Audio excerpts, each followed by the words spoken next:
I firmly stand in my opinion that the death penalty should be a form of punishment here in the United States for people who are convicted of murder, rape, or child molestation.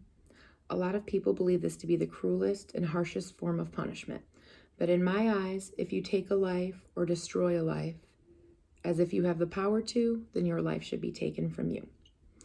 The death penalty, or also known as capital punishment, has been around for a long time, a lot longer than you probably realize, dating all the way back to the first recorded case as far back as 1608. It was not officially recognized by federal government, however, in Congress until April 30th of 1790, and then it became part of the official law. It was a lot more commonly used then and viewed very differently than it is today, actually.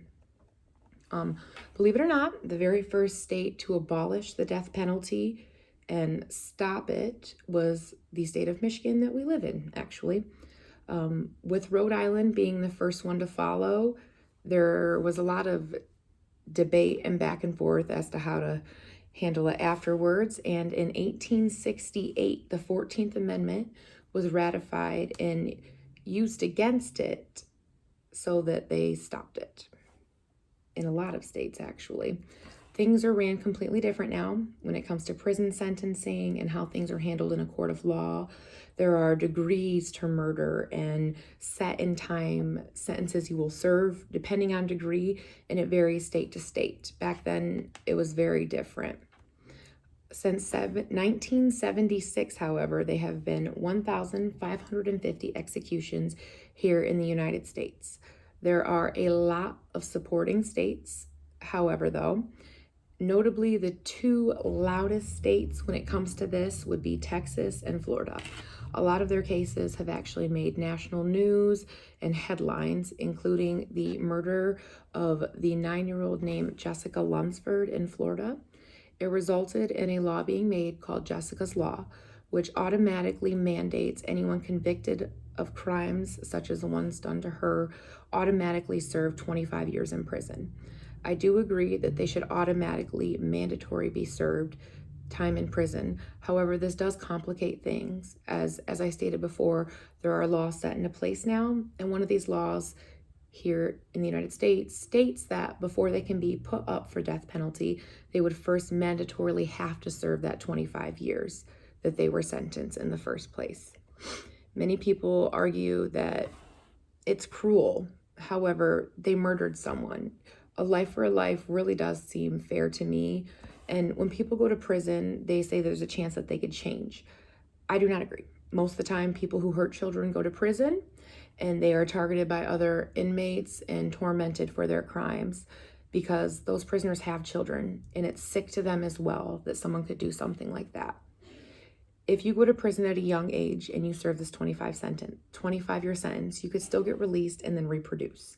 They could still have children. They could still murder people. They could teach these children their disgusting habits.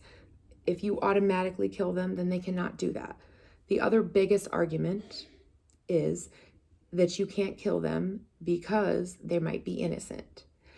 2 weeks after Jessica's Law was made, 2 men who had served 27 years were released for the crimes they were accused of due to DNA evidence. So I firmly believe that if you are going to get the death penalty, you should only be up for it if you have DNA evidence proving that you did the crime that they accused you of. The other biggest argument is financials and how much money it cost. Kansas did a study and found that in their state, if death penalty were an option, it costs an average of $300,000 more to have this brought to trial because so many people appeal it over and over again. However, if it's DNA evidence, you can't appeal it. So it would save the state's money ultimately if it's just the automatic set in stone reaction for people who have been proven guilty of committing these crimes.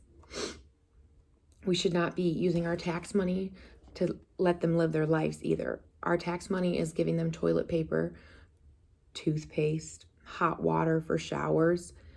So that's another argument when it comes to finances is we're already spending our money letting them live. Lethal injection is a very expensive way to kill people who are sentenced to the death sentence.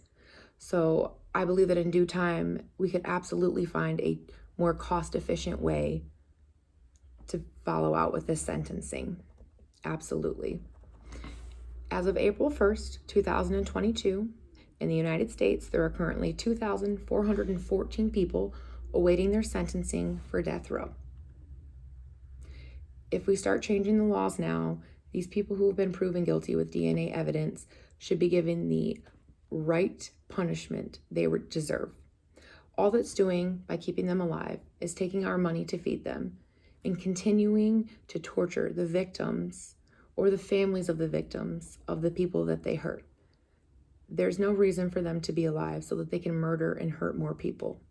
I absolutely think that Congress should make it so that if you are DNA evidence proven to have done one of these crimes, you are given the death penalty.